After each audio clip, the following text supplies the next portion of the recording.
Assalamualaikum warahmatullahi wabarakatuh. Halo semuanya, kembali lagi kita akan belajar ya kali ini. Nah, kita akan belajar tentang topik yaitu melampaui dasar tentang teknik pembelajaran mendalam tingkat lanjut dengan TensorFlow. Eh, Semuanya di sini saya sebagai machine learning instructor. Oke, selanjutnya sebelum kita memulai lebih dalam, izinkan saya untuk memperkenalkan diri. Nama saya Budi Cahyono. Di sini saya merupakan seorang instruktur dari machine learning. Saya memiliki pengalaman bekerja yaitu sebagai front-end developer di PT Sarana Digital Inovatif di tahun 2024, tepatnya di bulan Januari sampai sekarang.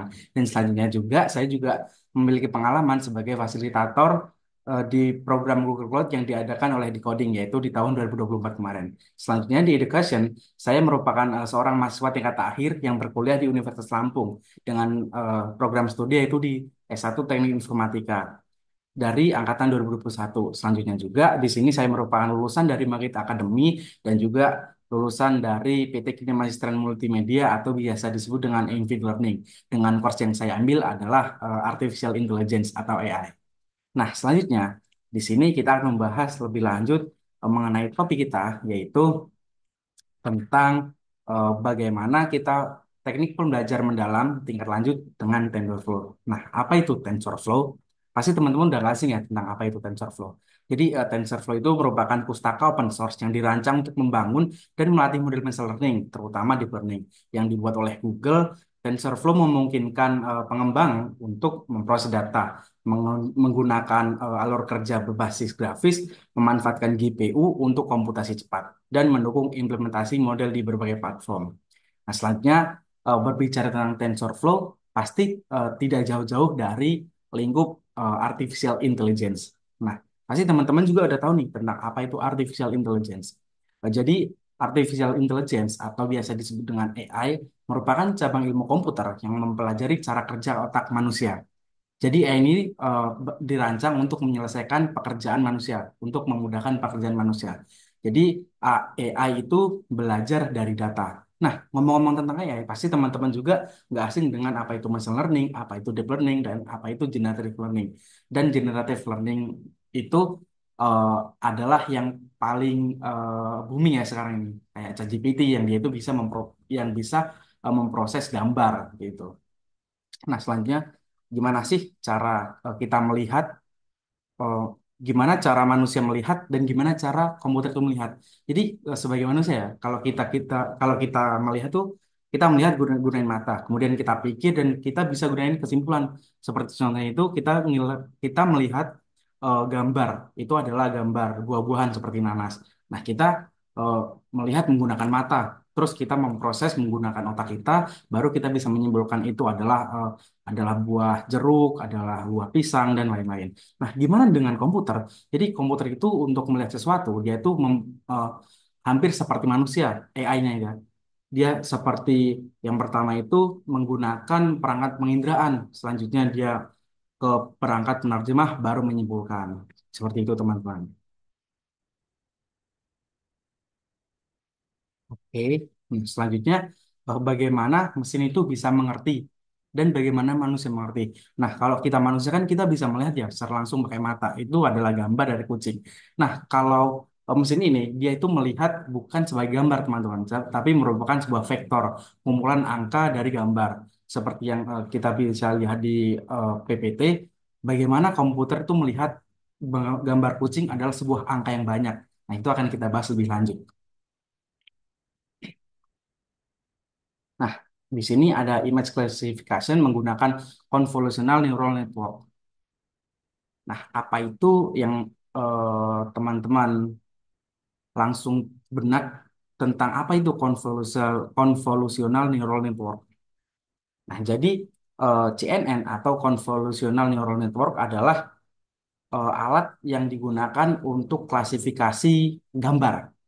Jadi CNN adalah salah satu jenis arsitektur dari deep learning yang secara khusus dirancang untuk menangani data yang memiliki struktur grid seperti gambar atau dimensi. Oke, fix ya untuk CNN itu pasti teman-teman tahu.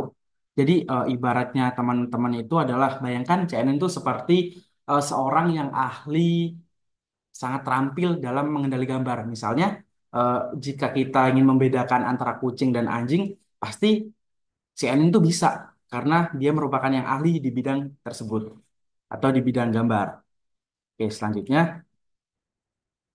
gimana arsitektur dari CNN. Nah, arsitekturnya itu seperti bisa kita lihat ya. Yang pertama itu dia output. Output dari CNN adalah berupa gambar kucing. Kemudian di sini ada modul konvolusional pertama yaitu modul satu. Nah, di sini menggunakan konvolusional dari konv 2D yang menggunakan aktivasi dari relu. Kemudian ada juga modul polling. Nah, jadi modul polling itu melakukan operasi penurunan skala, teman-teman, yang disebut dengan max polling. Dan selanjutnya di situ juga ada modul yang ketiga yaitu konvolusional modul 2. Jadi modul ini serupa dengan modul konvolusi pertama dengan lapisan konvolusional dengan aktivasi relu tambahan. Jadi yang pertama itu cuma relu sekali, yang kedua itu ada relu yang tambahan. Kemudian ada modul polling. Jadi modul polling adalah lapisan max polling lainnya yang semakin mengurangi dimensi spesial dari peta fitur. Kemudian adalah klasifikasi yang paling penting yaitu bagian akhir dari jaringan yang terdiri dari lapisan connected. Oke, kemudian langsung ada outputnya setelah diklasifikasi.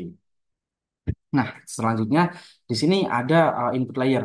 Jadi input layer pada CNN ini adalah lapisan pertama yang menerima data gambar sebagai input. Seperti yang sebelumnya, lapisan pertama adalah gambar berupa gambar kucing. Nah, selanjutnya ada convolutional layer. Jadi lapisan convolutional ini adalah salah satu komponen utama dalam arsitektur CNN. Fungsinya adalah untuk mengekstrak fitur visualisasi dari input gambar. Jadi komputer kan seperti yang di awal tadi, komputer itu nggak bisa ngelihat langsung dari gambar. Dia itu harus diubah menjadi angka-angka biner, seperti itu teman-teman. Oke, selanjutnya di sini ada polling layer. Nah, jadi apa sih tujuan dari polling layer? Jadi untuk tujuan polling layer ini adalah mengurangi ukuran peta fitur. Jadi hal ini tuh bisa membantu untuk mengurangi jumlah parameter dan juga komputasi yang dibutuhkan pada lapisan berikutnya, sehingga meningkatkan efisiensi komputasi. Selanjutnya juga tujuannya itu adalah mempertahankan fitur penting. Jadi max polling ini memastikan bahwa fitur-fitur penting dari peta fitur tetap dipertahankan bahkan setelah downsampling. Nah, jadi dalam contoh, nah dalam contoh kan kita bisa ngeliat ya bahwa ada max polling dan juga ada average polling. Jadi average polling itu menghitung rata-rata dari area yang tertutup oleh filter. Jadi pemilihan jenis polling biasanya disesuaikan juga dengan tugas dan arsitektur CNN yang digunakan. Oke, selanjutnya di sini adalah flatten layer. Jadi apa itu flatten layer atau lapisan flatten? Atau lebih enak ngomongnya itu lapisan penggenapan. Jadi adalah salah satu komponen penting dalam arsitektur CNN. Jadi fungsinya adalah untuk mengurangi dimensional dari peta fitur yang dihasilkan lapisan konvolusional dari polling sebelumnya. Jadi seperti di gambar nih ya, yang pertama itu kan ada input image, yaitu gambar dari CNN. Kemudian ada convolutional layer tuh. Jadi lapisan konvolusional akan mengekstrak fitur-fitur visual dari gambar input. Kemudian ada polling, kemudian ada flatten layer. Oke. Selanjutnya di sini adalah full connected layers. Jadi merupakan bagian paling penting dari JST atau jaringan syaraf tiruan. Keseluruhan dari arsitektur CNN. Jadi biasanya lapisan ini tuh terletaknya di bagian akhir dari arsitektur CNN. Setelah lapisan konvolusional dan polling.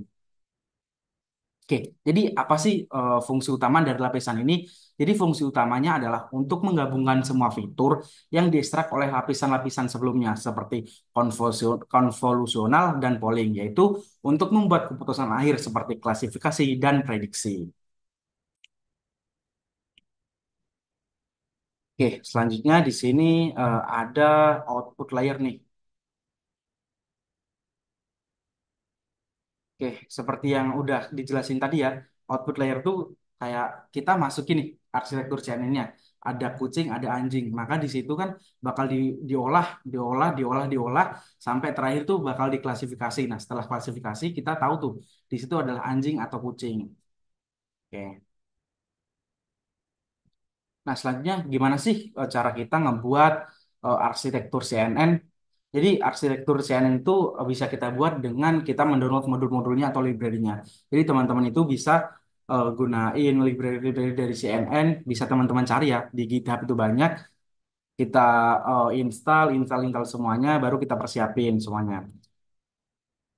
Oke, selanjutnya itu setelah arsitektur CNN, nah gimana cara kita eh, gunain CNN pakai TensorFlow? Nah, jadi sama seperti sebelumnya ya, CNN pakai TensorFlow itu ya sama aja kita download modul-modulnya, persiapin lingkungannya, setelah itu baru kita bisa membuat modulnya menggunakan alat tambahan seperti TensorFlow. Oke, di materi selanjutnya adalah Natural Language Processing. Nah, Natural Language Processing. Jadi ini adalah salah satu bagian dari kecerdasan buatan yang berfokus pada kemampuan mesin untuk memahami, memproses, dan menafsirkan bahasa manusia. Jadi NLP ini memungkinkan komputer untuk berinteraksi dengan bahasa manusia dalam bentuk teks atau suara secara alami dan berguna sehingga dapat digunakan untuk berbagai aplikasi seperti kayak penerjemah bahasa. Terus kalau misalnya kita cari-cari di ChatGPT, kita pakai tulisan kita yang mungkin salah-salah, tapi dia itu bisa memahaminya dengan baik. Nah, itu adalah NLP, Natural Language Processing. Nah, jadi seperti yang saya sudah jelaskan tadi, NLP adalah bagian dari kecerdasan buatan ya. Nah, ini adalah aplikasinya dari NLP, ada chatbot, ada sentiment analysis, dan masih banyak lagi. Nah, selanjutnya, bagaimana sih cara komputer itu memahami, eh, memproses dari NLP? Nah, yang pertama itu kan yang digambarkan itu di sini ada di kode program ya, di sini ada tokenizer. Jadi, tokenizer ini adalah sebuah objek yang digunakan untuk memecah kalimat menjadi unit-unit kecil yang disebut token atau biasanya kata-kata. Jadi pada kode kode di samping itu kan tokenizer dari TensorFlow digunakan untuk memproses teks. Jadi tokenizer ini akan memetakan setiap kata angka unik dalam word index, misalnya kata i dipetakan menjadi satu, love menjadi dua, my menjadi tiga, dan cat menjadi empat. Jadi bisa satu, dua, tiga, dan empat. Oke. Nah, di sini ada beberapa tips tambahan cara komputer memproses teks. Yang pertama ini adalah case folding, yaitu jadi case folding ini bertujuan untuk mengubah seluruh huruf pada dokumen teks menjadi huruf kecil. Nah, selanjutnya juga tipsnya itu adalah remove eh, spasial atau penghapusan karakter khusus.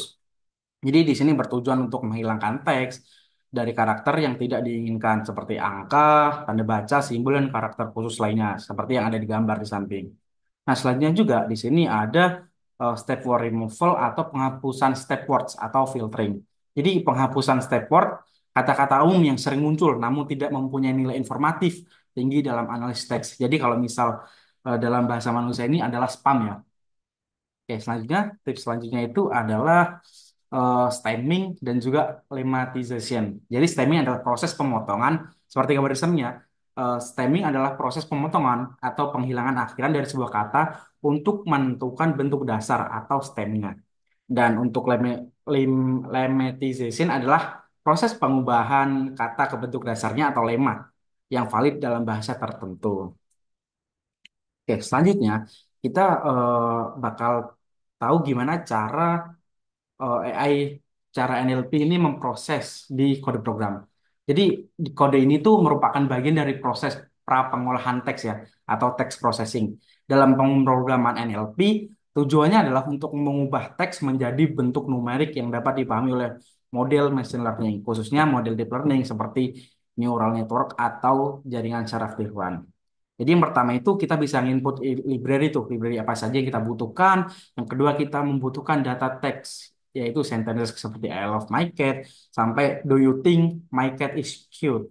Selanjutnya juga di sini ada inisiasi dari tokenizer, kemudian ada fitting tokenizer, konversi teks ke sequence, kemudian yang terakhir adalah cetak hasil menggunakan print sequence. Dan kita akan mendapatkan hasilnya. Nah, selanjutnya di sini adalah ada padding. Jadi padding adalah teknik untuk menambahkan elemen. Biasanya itu berupa nilai nol ya. Seperti gambar di samping, menambahkan nilai nol ke akhir sebuah sequence atau hasilnya. Jadi urutan kata yang telah diubah menjadi angka. Sehingga semua sekuensi itu memiliki panjang yang sama. Dengan kata lain, kita itu mengisi sekuens yang lebih pendek dengan nilai nol agar panjangnya itu sama dengan sekuens terpanjang. Oke, jadi mengapa padding itu dibutuhkan? Yang pertama itu adalah input yang akan konsisten. Jadi yang kedua itu adalah proses batching. Jadi input yang konsisten itu model deep learning kan seperti CNN seringkali membutuhkan input dalam bentuk yang konsisten ya. Padding memastikan bahwa semua input memiliki dimensi yang sama sehingga model dapat memprosesnya dengan baik. Oke. Nah, selanjutnya di sini ada word embedding atau penyematan kata adalah jenis representasi kata-kata yang memungkinkan kata-kata dengan makna serupa memiliki representasi yang serupa. Oke, selanjutnya di sini di gambar dimensi yang kita berikan itu kita melihat contoh dari word embedding dengan dimensi 4. Jadi kata cat, man, dan on masing-masing diwakili oleh sebuah vektor dengan 4 angka. Jadi ada cat, ada mat, ada on dengan 4 vektor kata, 4 vektor angka. Jadi meskipun di sini tuh kan terlihat acak ya dari cat, mat, dan on. Jadi sebenarnya itu mereka mengandung informasi yang penting teman-teman. Seperti vektor-vektor ini tuh memungkinkan model dari machine learning untuk memahami bahwa kata dari cat, man, dan on itu memiliki kesamaan karena keduanya adalah benda. Sedangkan kata on itu memiliki makna yang berbeda. Oke. Selanjutnya itu di sini ada kamus kata nih. Jadi diagram yang dikasih di PPT ini kan diagram tersebut itu menggambarkan proses mengubah kata-kata ya. Kata-kata menjadi representasi numerik atau vektor menggunakan teknik word embedding. Berikut rinciannya. Jadi gambar-gambar itu atau teks itu kan harus direpresentasikan melalui numerik. Seperti yang saya sebutkan tadi, dia itu nggak bisa langsung kita melihat ya. Jadi komputer itu memahami dari angka gitu. Jadi data. Jadi yang pertama itu ada kamus angka. Di sini setiap kata itu unik ya, memiliki indeks unik. Seperti contoh, the itu memiliki satu, mouse itu dua, dan seterusnya sampai don itu enam. Selanjutnya itu ada sequence. Ya. Jadi sequence itu setiap kalimat diubah menjadi urutan indeks kata. Jadi contoh kalimatnya itu the mouse ran up the clock menjadi 1, 2, 3, 4, 1, 5. Selanjutnya itu ada embedded layer. Jadi embedded layer ini lapisan yang bertanggung jawab untuk mengubah indeks ya. Untuk mengubah indeks menjadi vektor numerik. Indeks kata menjadi vektor numerik.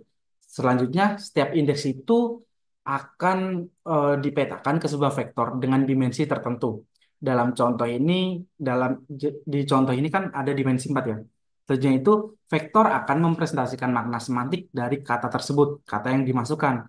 Jadi contoh kata itu seperti the dengan indeks satu akan dipetakan ke vektor 0,236, sampai minus 0,14. Oke, terakhir adalah vektor embedding. Jadi adalah hasil dari lapisan embedding adalah matriks yang berisi vektor-vektor untuk setiap kata dengan dalam kalimat. Jadi setiap baris dan matriks ini mewakili vektor embedding untuk satu kata.